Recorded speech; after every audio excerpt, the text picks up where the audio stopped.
Om Rulu Rulu Honju Om Benzo Sa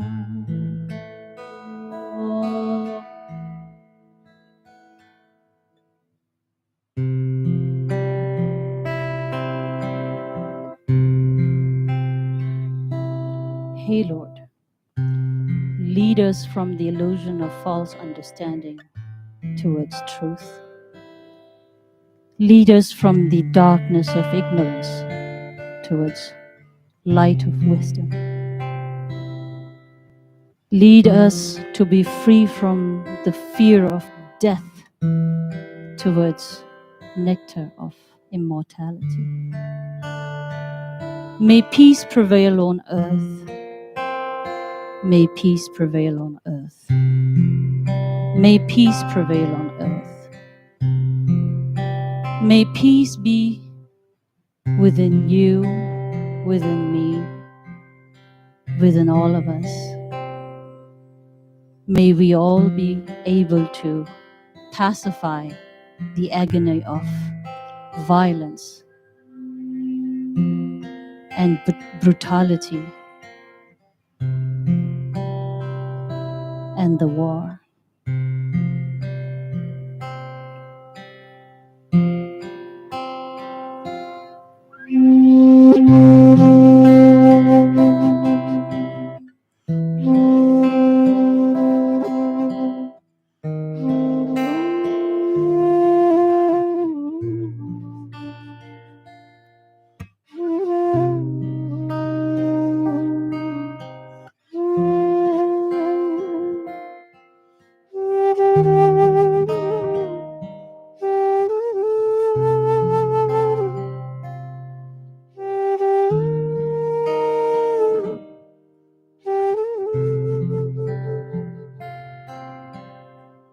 Asatuma Satgamaya Tamasoma Jyotirgamaya Mrityurmamritam Gamaya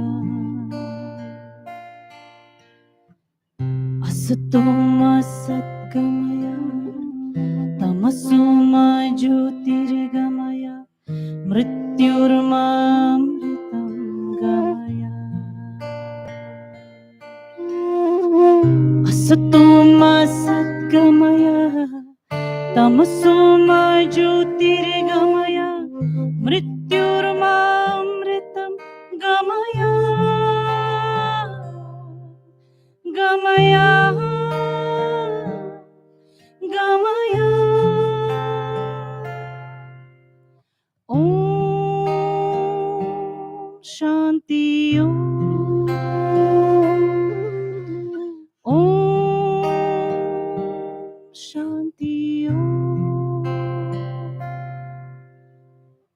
Asatoma Satgamaya Tamasoma Jyotirgamaya Mrityurmamritam Gamaya Asatoma Satgamaya Tamasoma Jyotirgamaya Mrityurmamritam Gamaya Asatoma Satgamaya Tamasoma Jyotirgamaya Mrityurmamritam Gamaya Gamaya Gamaya Om Shanti Om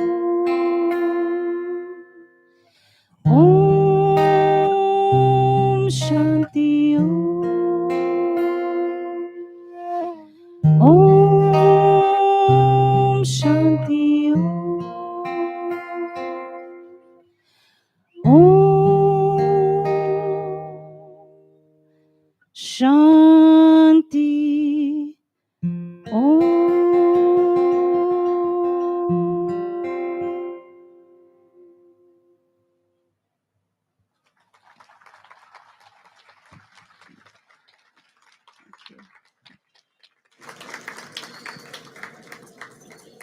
Thank you, Anaji and team, for the much needed prayer of peace chanted in your soothing voice. Dhere dhere dhanyavad. Now, I would like to request His Excellency, the Secretary General, the United Nations Resident Coordinator, and the Chair of UN Staff Association to kindly come to the stage.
I would like to, and I can see the team already here, but I would like to request Kanchana Shrestha Dangul and Anita Shakya Shrestha from the Staff Association to kindly proceed to welcome the SG for a traditional Shagun ceremony.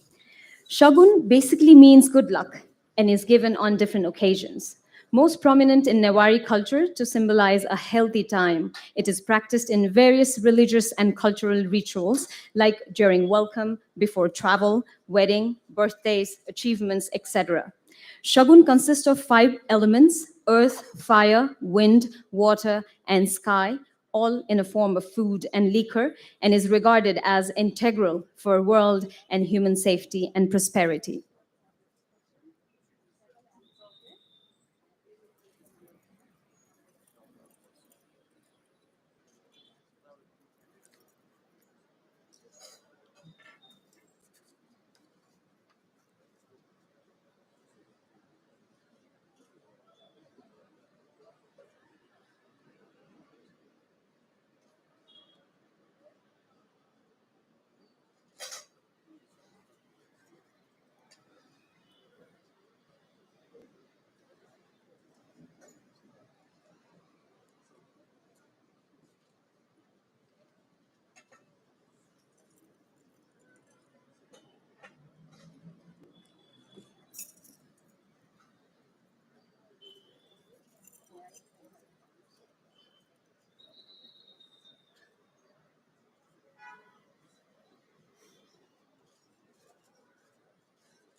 Thank you, dear colleagues, for the traditional welcome ceremony with Shagun.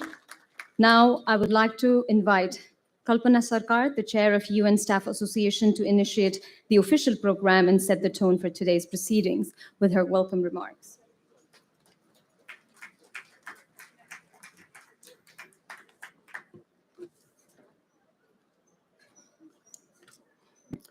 Thank you, Simir-Kazi. His Excellency Secretary General, Mr. Antonio Guterres, respected Under-Secretary General, Mr. Jean-Pierre Lucas, respected UN Resident Coordinator of Nepal, Madam Hannah Singer Hamdi, head of agencies, respected chief of protocol, all distinguished guests and dear colleague, namaste and good afternoon. On behalf of all UN staff in Nepal, the Federation of Staff Association is honored to welcome His Excellency Secretary General Antonio Guterres and respected Under Secretary General Mr. Jean-Pierre Lacrosse to Nepal and to the UN House. We are also very grateful for this precious opportunity of interacting with you despite your tight schedule, Your Excellency. Your Excellency, it's my pleasure to share with you that here in Nepal, we have been able to set up culture of working together as one team and one UN, maintain the highest standard of international civil service under UN mandate. We, as a representative of staff, have been working closely with the Resident Coordinator's Office to address staff welfare issues and bringing UN staff and families together to celebrate Nepali festival and mark International UN Day by organizing social and cultural events. Excellency, as a citizen of Nepal and representative of UN staff, I would like to take this opportunity to bring to your kind attention few contemporary issues related to Nepal's future development. There is an expectation amongst Nepal's citizenry and UN staff that your visit will able to provide headway to those issues. Firstly, Nepal has made a strong commitment towards sustainable development goal, the Paris Agreement of climate change, and graduation from LDC status by 2026. All these form key pillars of our United Nations Sustainable Development Cooperation Framework 2023 to 2027 as a joint UN commitment to make Nepal a prosperous and resilient society. However, to achieve ambitious SDG and climate target, biggest challenge Nepal faces is securing necessary finance to match the speed and scale of implementation. Amid our slow transition to our federalization, poor economic growth, and high costs due to climate disaster, Nepal's resolution for LDC graduation by 2026 seems more like a challenge than opportunity. Your visit to Nepal is expected to throw some light on how UN support to Nepal can help address these challenges and how we as a UN staff can together contribute to meet Nepal's aspiration of green resilience and inclusive development. Excellency, your visit to Nepal is happening just before the global leaders meet in Dubai in November for UNFCCC 28th Conference of Parties. We all hope that your trip to Himalaya will provide you with first-hand evidence regarding the vulnerability of mountain people to climate change. We are convinced that this issue will feature as a crucial agenda at COP28 and prompt a more serious and concerted global effort to ensure climate justice for the mountain people. We also hope that your visit to Nepal will also provide a much needed impetus for encouraging a closure of Nepal peace process. Finally, on behalf of all UN staff, I would like to thank you for this visit to Nepal and wish you, Your Excellency, a pleasant and successful trip. Please accept our best wishes for your effort as UN Secretary General to establish global peace and also for your stewardship for the sustainable development goals of leaving no one behind. Happy UN Day to all of you. Thank you very much. Thank you very much, Excellency. Thank you, Ms. Kalpana, for your gracious words of welcome. Up next, I would like to welcome the UN Resident Coordinator and Designated Official of the Secretary General, Madam Hannah Singer Hamdi, for her valuable remarks.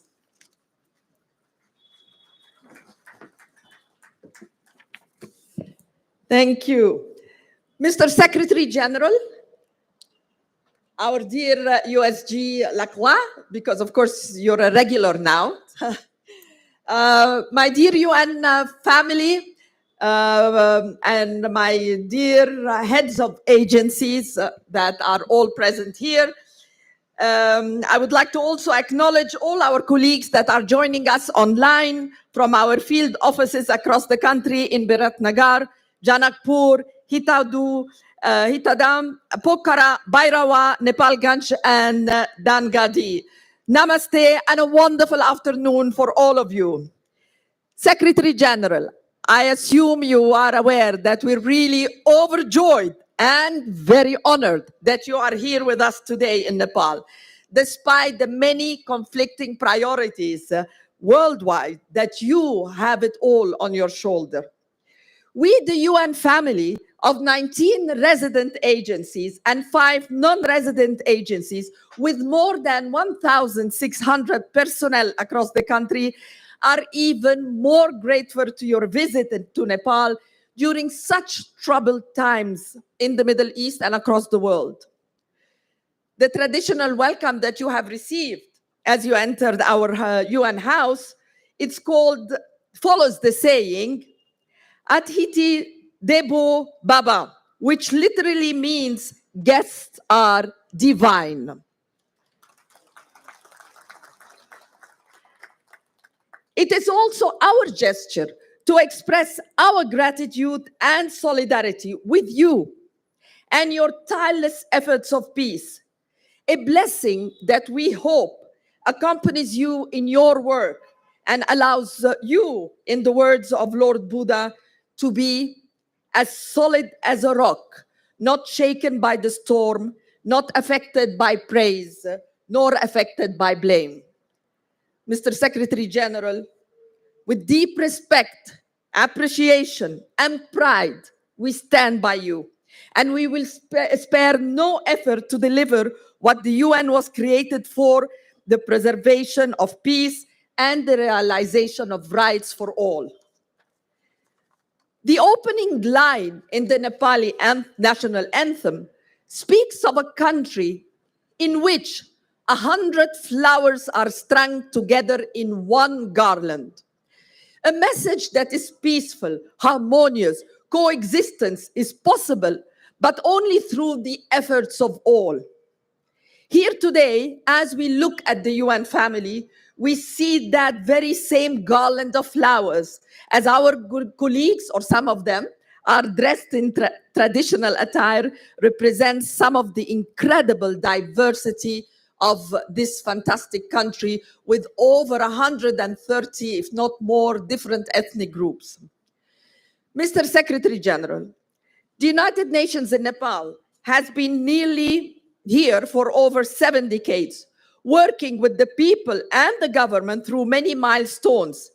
We have accompanied Nepal during the difficult times with our humanitarian work during the insurgency. We have accompanied Nepal in the peace process. We have accompanied Nepal in the recovery from earthquake. We have accompanied Nepal in its journey through constitutional reform and the transformation into federalism. We have accompanied Nepal and the multitude of other achievements, whether it be gender equality, education, social protection, nutrition, agriculture, health sector, and of course the refugees. And who would forget our support during and the partnership that we had during COVID time. And today, with immense pride, we stand shoulder to shoulder with the people of Nepal as it prepares for its graduation from LDC status. And what years of pride. And we are proud to be accompanying Nepal during this process. Now, my very dear UN colleagues, here in the presence of Secretary General, I want to applaud, because I never have the time, of course, to thank and reach to each and every one of you for the work that you do for the people of Nepal and the realization of the SDGs. Whatever the challenge, this UN family has faced it heads on. We have stood together, supporting one another, always holding true to our promise of Nepal. Colleagues, we must also remember that the work continues. 7 years short of the SDG milestone, we need to double up our efforts to make sure that we can achieve a gender equal, inclusive, and sustainable Nepal. Mr. Secretary General, as my dear colleague Kalpana had said, we hope that what you see in Nepal nourishes and inspires you in your efforts to protect our planet and bolsters your advocacy in immediate action to tackle the climate crisis. Today, we are at a juncture, one in which history will be written, determined by the actions we take in standing up for the people and for the planet. We have the power to shape the destiny of our planet and stand for the rights of those who are most vulnerable. All our work is grounded in human rights principle and centering on the voices of the marginalized.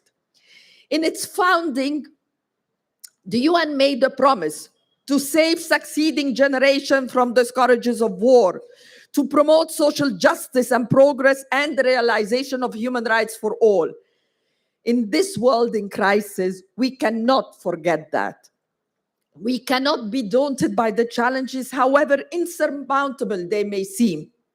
We cannot afford to be complacent or indifferent, divided or isolated. Working for the UN comes with a great responsibility because every day we work on the foundations of a universal promise that collectively we can create a more equal and just world, one of peace and one of unity. Born in the aftermath of the global tragedy, the UN is a confirmation that our humanity must unite us, not to divide us. I know that in a world in crisis, it is hard to hold on to hope, but we must. We must, and in the words of the Nobel laureate Oscar Arias Sanchez, he said, hope is the strongest driving force for a people. Hope which brings about change, which produces new realities, is what opens humanity's road to freedom. So colleagues and friends, let us be that beacon of hope. Let us believe that yes, we can and yes, we'll do as we always. This is the power of humanity. Let's believe in ourselves and let's believe in a better tomorrow. Happy UN Day, and thank you, Mr. Secretary General, for being with us on that day. Thank you very much. Thank you, Madam Hannah, for your thought-provoking words and reflection on turbulence time the world is going through. Now we transition to the interactive segment of our program. Respected Secretary General has graciously agreed to address a few questions from our colleagues, and we have a total of 4 questions that we have clubbed, and I'd like to read that out to you, and the Secretary General, maybe you can address them while you give your remarks.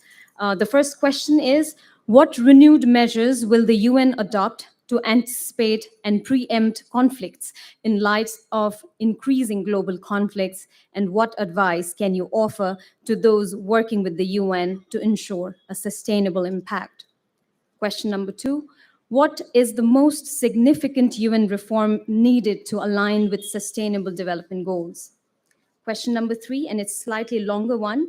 Nepal, being home to 8 of the world's highest mountain and the Himalayas, is highly susceptible to the impacts of climate change. The 1.5 degree centigrade goal is most unlikely to be met, and that will impact the Himalayas. It could lead to glacier melt and glacier lake outburst that can affect the livelihoods of more than 2 million people that live in the foothills of the Himalayas. After traveling to the Imja Lake, the Everest region, and tomorrow, the Annapurna, what are your plans to put Nepal on the global map in terms of the impacts of climate change? And to the last question, as per your strategic guidance, we have been working towards harmonization of several business processes in Nepal. Despite harmonization being at the core of each of our work, at times it's difficult to achieve unless we have one policy and one ERP governing the business processes of all agencies. Therefore, what are your thoughts on having one policy and ERP that is applicable to all UN agencies to help us accelerate towards one UN? So these 4 questions are there. Now, it is my honor to request the Secretary General, Antonio Guterres, to share his thoughts and remarks with his UN family in Nepal.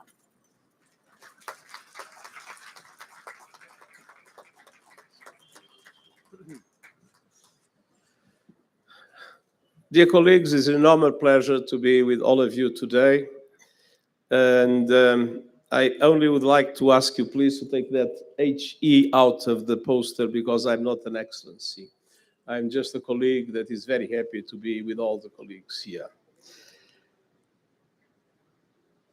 This visit to Nepal takes place with very clear objectives, and I will try to answer the questions, putting them into the context of the visit.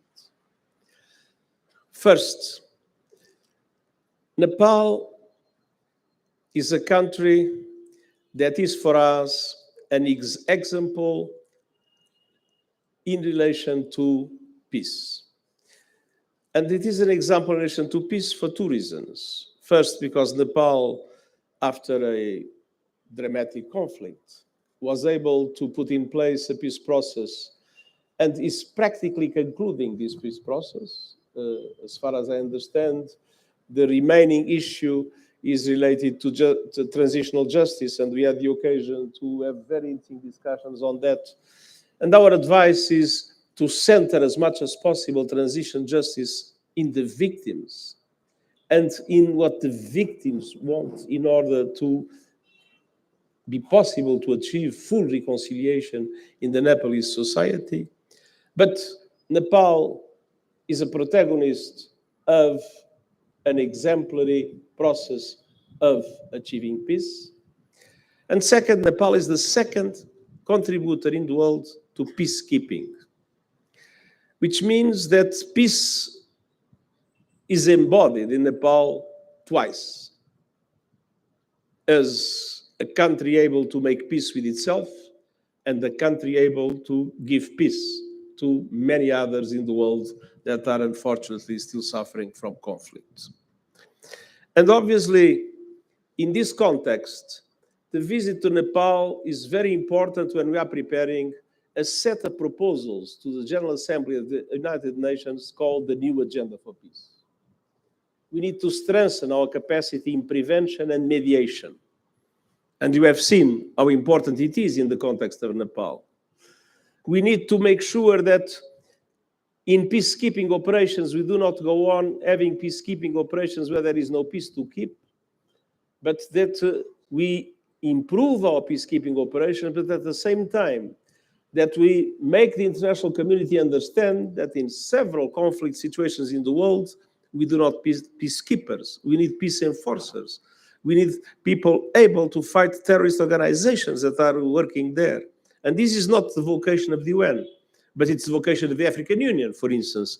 And we need to create conditions for regional organizations to assume their responsibilities, but of course with mandates from the Security Council, with clear respect for international humanitarian law and human rights, and at the same time with financing guaranteed by the international community. And a lot of other aspects in our agenda for peace. Now we have artificial intelligence. It's important not to allow weapons that are able to choose their targets without human agency. It's important to avoid that artificial intelligence transforms itself into a new arms race, like the one we had in relation to nuclear weapons. Disarmament will be in the center of our agenda for peace. So there are many aspects in our quest for peace in this world full of conflicts that are inspired by Nepal, and in which this visit to Nepal has a very important meaning. The second existential problem that we are facing in the world is climate change. And this is the first of 2 visits that I will do before the COP. One, to see the glaciers of the Himalayas. The second, to see Antarctica, where the loss of ice every year is absolutely appalling. And when coming to the glaciers of the Himalayas, and I hope that the video that we have recorded is already everywhere in the world, is it? Where is our team that deals with that? But I think they are probably doing it now. But we did a very strong message with the Everest behind, telling the world that we absolutely must stop this craziness. We must put severe limits in emissions, and at the same time, we must increase substantial resources to support countries in adaptation, in resilience, and to create the loss and damage fund. Because here in Nepal, we see the two aspects. Nepal does not contribute to climate change, but Nepal is in the first line of impact, of negative impact of climate change. And it was important to show the world the glaciers receding, the consequences in the terrible floods, in the landslides, in the communities being dramatically impacted by a country that is innocent. So the innocents are paying the price for what the bad guys are doing. And this is totally unacceptable. And it had to be said with Himalayas behind me. And it will be said again in a few weeks in Antarctica, where we are witnessing a dramatic loss of ice with the rising sea levels and with all the consequences that you can imagine. Now, it is our duty to show Nepal to the world, for the world to understand how dramatic is our present situation in relation to climate. And Nepal is an important example because Nepal, as I said, doesn't contribute to climate change, but Nepal is a first-hand victim of the impacts of climate change. And so we'll be fighting in the COP. We'll be fighting for much tougher reductions of emissions. We'll be fighting for developed countries to put at disposal of developing countries what they have promised, to double the contributions for adaptation, to put in place the loss and damage fund, and to do many other aspects that are not solidarity, that are not generosity, are just to do what they are supposed to do their duty, because those that have polluted are the ones that now need to reduce pollution and at the same time to support the victims of the pollution that they have created. And so this very strong campaign in relation to climate action will have Nepal as its starting point on our way to COP in Abu Dhabi. And then obviously, if this is the case, it's very important when we come to Nepal to see a country that presides the least developed countries and the country that is in the process of graduation. And so a country that has a strategy in order to be able to overcome the challenges and the difficulties of development, and I would say the negative impact of an unfair international economic and financial system, to help this country be able to provide to their citizens, according to the Sustainable Development Goals, what their citizens are entitled to receive. And for that, we need a UN, and this is about the reform. We need a UN in which, let me be very frank, when I started the UN, it was 17 years ago. And each agency would operate in the country, more or less. I was head of an agency, so I know what I'm talking about. So these agencies had its own projects. One was doing a project in sanitation. The other was doing a project in training of professors. The other was doing a project in some support to agricultural development. But everything was separated. There was no logic, no strategy, no integration. Each agency dealing with the ministry, the respective ministry, the prime minister not knowing what was happening, and in many circumstances, the prime minister becoming furious when he was aware of the things we were doing because the donors have given the money not for what the country needs, but for what the donors wanted.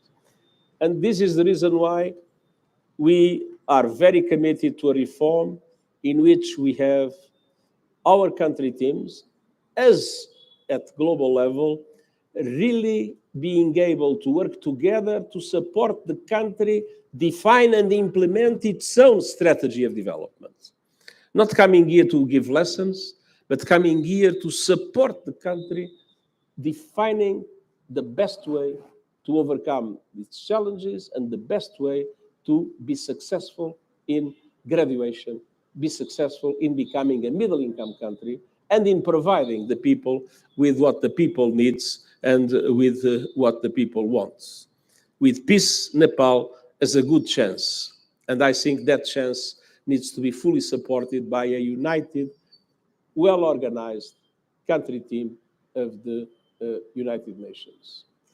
And obviously, this has a lot to do to a number of things that we need to improve. The oil of the 21st century, oil was probably the biggest richness in the 20th century. The oil of the 21st century is data. We need to modernize the UN.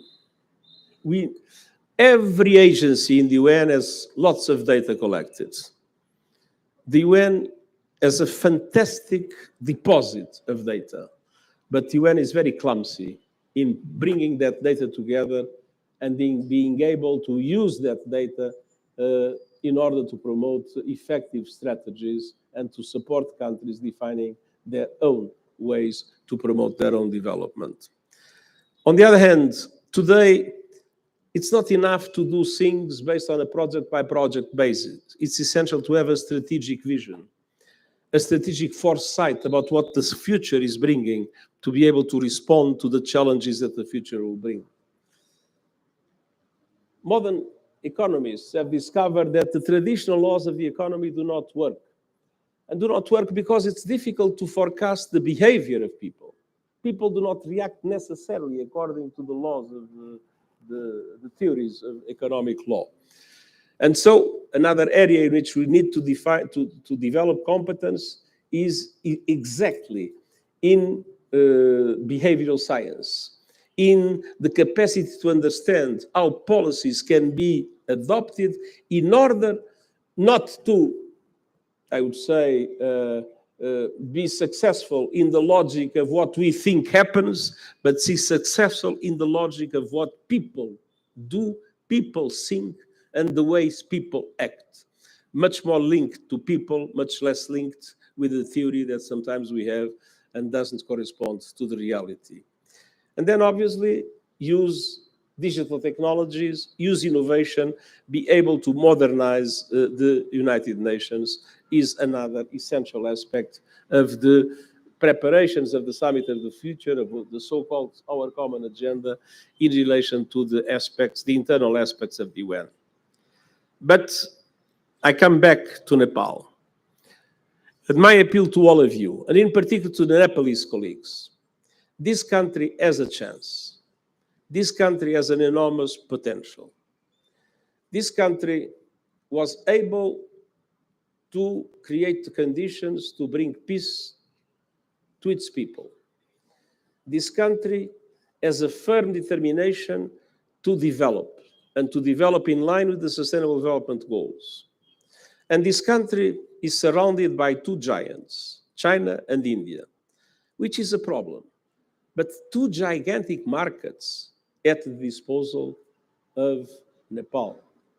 If Nepal is able to adopt a very effective strategy to be able to compete internationally and to be able to take profit of those two gigantic markets. So Nepal has a chance. And it is our duty as UN staff members, and in particular of the Nepalese that working for the UN, to do everything possible to make sure that Nepal is successful. To do everything possible to make sure that the peace process is entirely consolidated and that a true reconciliation takes place. To make everything possible for the country to have a development strategy based on the Sustainable Development Goals and be able to do it in a way in which people benefit, that is people-centered, not centered on economic interests, sometimes of doubtful nature, and in which we can support the country to, as quickly as possible, become a middle-income country. And at the same time, to support Nepal in the context, geographic context in which Nepal is, to take as much profit as possible of its location, of its neighborhood, and not to become a victim of that location and that neighborhood. And then being sure that in relation to what I saw today in the Himalayas, the UN will be in the front line to support the Nepalese government and the Nepalese people to build resilience, to make the investments necessary to resist the negative impacts of climate change, and at the same time, to be able to redesign and reorient many of its policies in order to take into account the already inevitable impacts that climate change will have. I have an enormous confidence in Nepal. And one of the reasons is I had an experience of working in Nepal, and it was one of the biggest success stories of my life. I was 10 years High Commissioner for Refugees. We had in Nepal 100,000 Bhutanese refugees. And it was possible, and I would say it's a unique situation in the world. In cooperation with the government of Nepal and with external partners, we were able to resettle practically 100,000 Bhutanese refugees in different countries of the world. So if this could be a success story, everything each one of you is doing can be a success story for the future of Nepal. Thank you very much. Thank you, or dhanyavad, as we say in Nepali, your respected Secretary General, for your remarks. And we are so proud of your leadership and the stand you've taken for peace. Colleagues, now it's time for a memory to cherish, a group photo with the Secretary General. But before that, the Secretary General will be escorted to the site where he will be planting an avocado tree. The tree symbolizes our commitment to a sustainable environment and the well-being of the current and the future generation. I would like to request all of you to kindly pause for a while until the Secretary General and the team, the first row in the audience, who will accompany him for the plantation.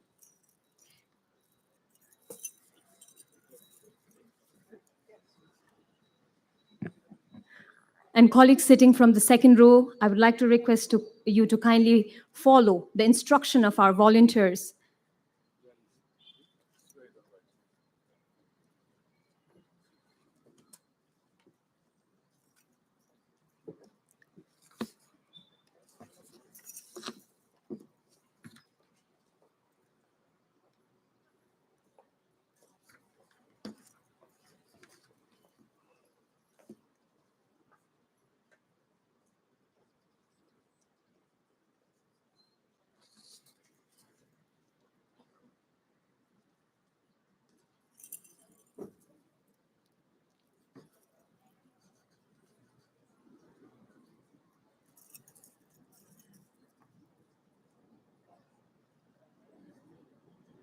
Colleagues, I think we should start proceeding towards the flagpole area.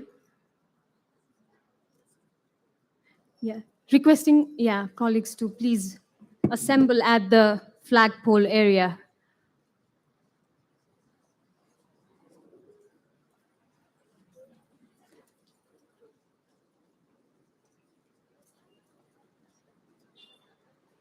The volunteers will guide you. If you need mic, maybe you can, others. Oh, maybe you need mic. Mic. Do you need mic? Do you need mic?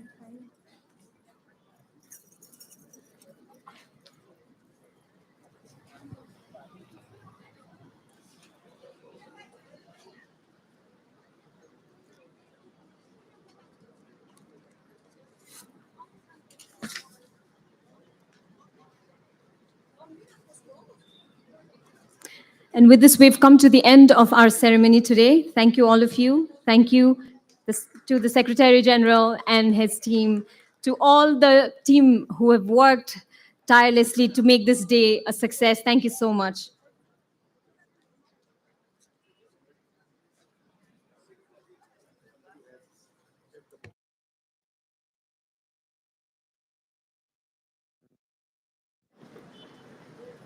Lost and found, dear colleagues, I found an iPhone from the stage area. It's here. Who should I give this to?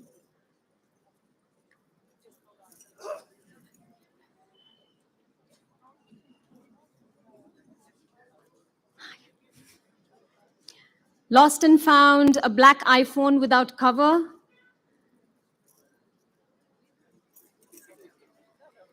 Can I ask you to or who should I ask? Oh.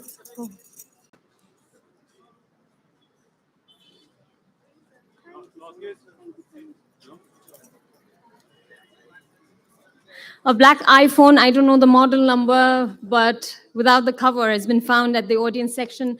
Colleagues, please claim it before I take it with me. That was a joke.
Your attention, please.